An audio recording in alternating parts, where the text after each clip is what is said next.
In this lecture, we're going to be talking about successive loop closure. We'll give a high-level overview of the main concept, and we'll also be reviewing the transfer function models that we developed in Chapter 5 and that we're going to be using in future lectures to develop our control laws. We'll then give a brief overview of second-order systems, as the book uses second-order systems quite a bit in its control design. So let's go ahead and get started. First off, you'll recall that we developed the 4 different transfer functions for our system.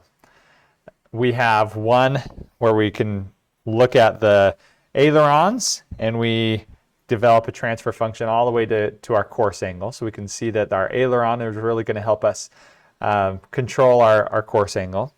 We have our elevator, which is going to be used to help us control our height. And we have our throttle, which is going to be used to help us control our airspeed. And we're actually not going to be using this one quite as much, but we will see that we'll use our rudder command to provide some dampening. Okay. So, one thing I wanted to point out here is that, especially in these top models, we have multiple different states that come into play, right? So while we do have, for example, in this one, we have our elevator, we go in, and this elevator first affects our pitch, and it affects actually our pitch rate. So we'll utilize controllers here around this first. We'll do an inner loop control law for a desired theta, and we'll then use then an outer loop to get to h.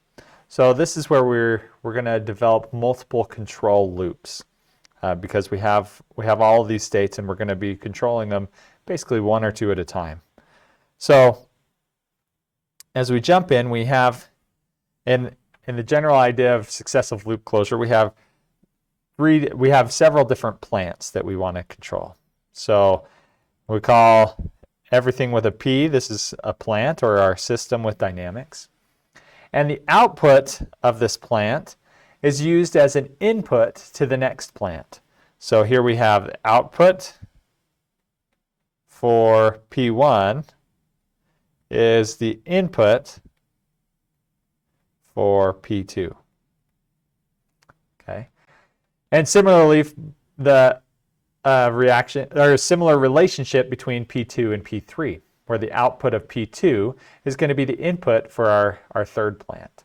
And if going back up to here, we have one plant to get up to theta, and we have another plant to get to our height, right? So that's where we're going to be developing these control laws around the inner plants to help us control the overall desired value in the outer plant.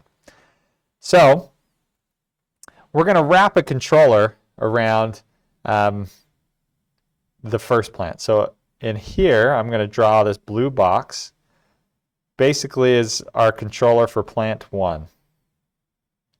So we take the output of plant 1, and we'll use it to develop a control. So this is our C is going to be for our control. We develop a control to put into plant 1. And then, similarly, we'll take our plant 2, after we've developed that control law for plant 1, we'll then develop this control law for plant 2,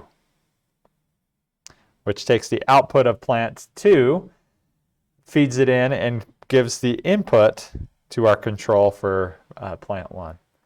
And then, in a similar fashion, we'll take the final loop, we'll develop a control law around the outer one. And in fact, I could have drawn these as boxes, right? Where we have the middle loop is going to be taking care of this portion, and then our final loop is taking care of the whole thing. So we're going to be developing these controllers one at a time, and we'll put these controllers in succession, where we have the controller we defined first is in the innermost loop, and then we proceed outwards as we continue to design our control. So one of the main concepts, now if I just look at just this inner loop control, is that we're going to design our control such that when we look at it when we go to design our second control, we're going to assume that our Y1 is basically equal to R1. So it's just going to be a pass-through. So we design our inner control to be aggressive so that it's on the time periods that we're considering for our second control, it's almost as if the first plant doesn't exist, that your Y1 is equal to the reference input. So that's what's drawn here, is that let me just write that out. So we design our C1 such that to C2, the plant and control C1, P1 looks like a pass-through.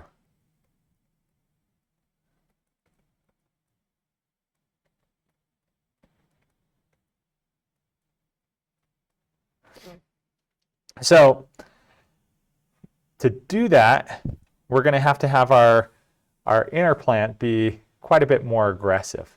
So, or quite a bit quicker.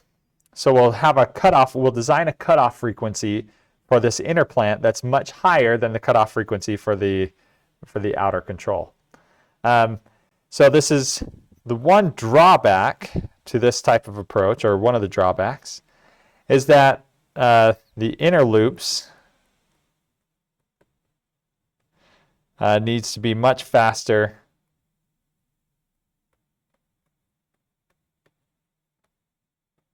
than the outer.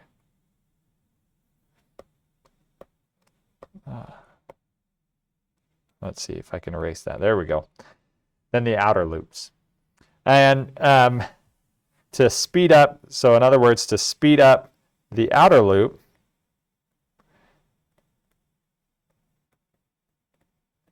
then this makes the inner loop more aggressive.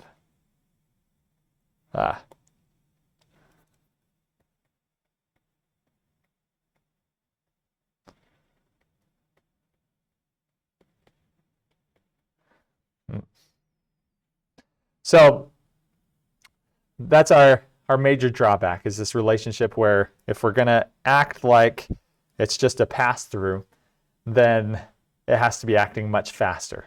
And so it either slows down the outer loops or conversely speeds up the inner loop, and we can quickly get to where we don't have enough control authority to be able to go that fast on our inner loop.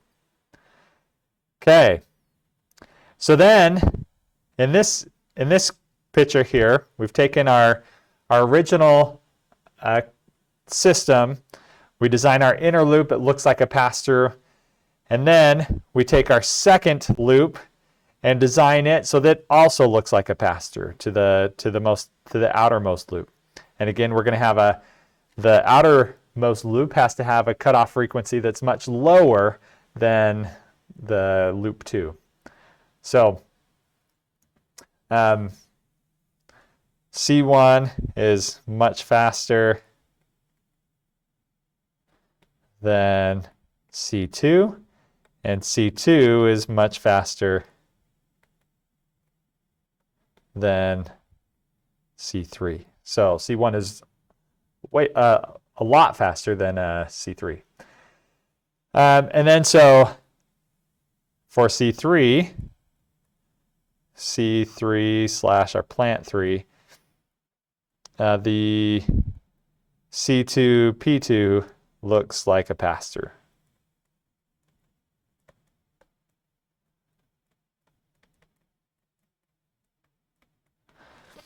Okay.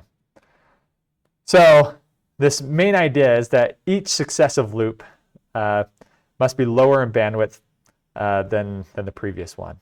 And so in the book, it recommends a factor of 10 or more. Or has different recommendations. Between 5 and 20 is really what it gives. So we have this main idea of successive loop closure, and if I kind of zoom out, you can see where we go. We go from that uppermost loop where that's our actual system, and then as we design each loop down, or as we kind of go out, our inner loops appear as pass through to the outer loops. Okay. Now, in the control design itself, the book uses a lot of notation and intuition from second-order systems, and in fact, most of our systems that we look at, we reduce to either a first or second-order system. So we're going to jump over and just look really quickly, a brief overview of some of the properties of second-order systems. So here we have just a system in a standard form that looks like a second-order system. If we actually, so we have K is our gain, tau is our natural period of oscillation, and zeta is our damping factor. So this is one standard form. The book actually uses a different one. So if we multiply both the top and bottom by 1 over tau squared, 1 over tau squared, we'll end up getting that we have K times 1 over tau squared. We're going to call this guy our natural frequency squared.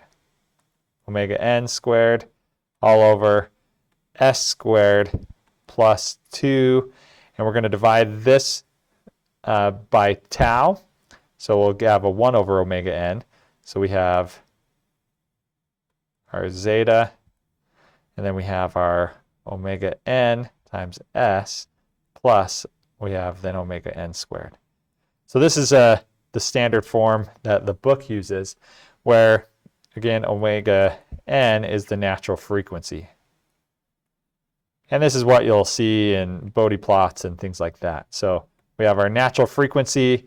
It's typically where we get a 3 dB cutoff. So that's where we really start dropping in our Bode plots. Okay, but again, tau and omega sub n are natural frequency. They're just the omega n is 1 over tau. So they're just the reciprocal. So in the book, in this slide deck, there's 1 right there. In the book, there's always a 1 right there. But either way, we end up having the standard form for a second order system. And the second order meaning we have two poles. So the nice thing about our second order system is that we can characterize a lot of what's going to happen based on these parameters. So if we have zeta is greater than or equal to 1, it's going to be overdamped. So if we were to look at a step response, our system, again, if it's going to be a step response, we're trying to go to getting a command reference of a step. Overdamped is where we're going to be really slow in getting there. Critically damped is where we'll actually have no oscillation. Critically damped is really what I drew. And then underdamped, we'll end up having some oscillations as we go about. Okay, so we can first tell how we're going to converge, and I guess our overdamped would have been lower, right, for that. So we can tell exactly how we're going to converge. Then, so if we have overdamped, this is going to be very sluggish. Critically damped is going to be faster than overdamped, but still no oscillation. And our underdamped is that we'll have fast convergence up to the step, so we get there quickly, but then we have oscillations around it. Okay, so there's a wide variety of ways to describe the underdamped responses. So the beautiful thing about the second order system is that we can talk about rise time, settling time, the decay ratio, time to first peak, overshoot, period of oscillation. We can define those all in terms of our zeta and omega n, or tau as in this presentation, right? And so we can have, so here's some definitions of these common characteristics. You take a look at it, and the beautiful thing is then we can come in, we can actually, we can mathematically just write down immediately if we know what omega n or tau and zeta r, then we can tell what these metrics are going to be. And this slide right here just tells us, it gives a picture of different values for our, again, remember this is our underdamped and this is our overdamped, right? So you can just see the different types of responses. One thing that's not shown in these slides is our natural frequency. And we'll just kind of look at that. If we're to look at our Bode plot, right, we'll have near unity gain until we start to fall off. This is this point where we have a 3 dB fall off. This point is what we call our natural frequency.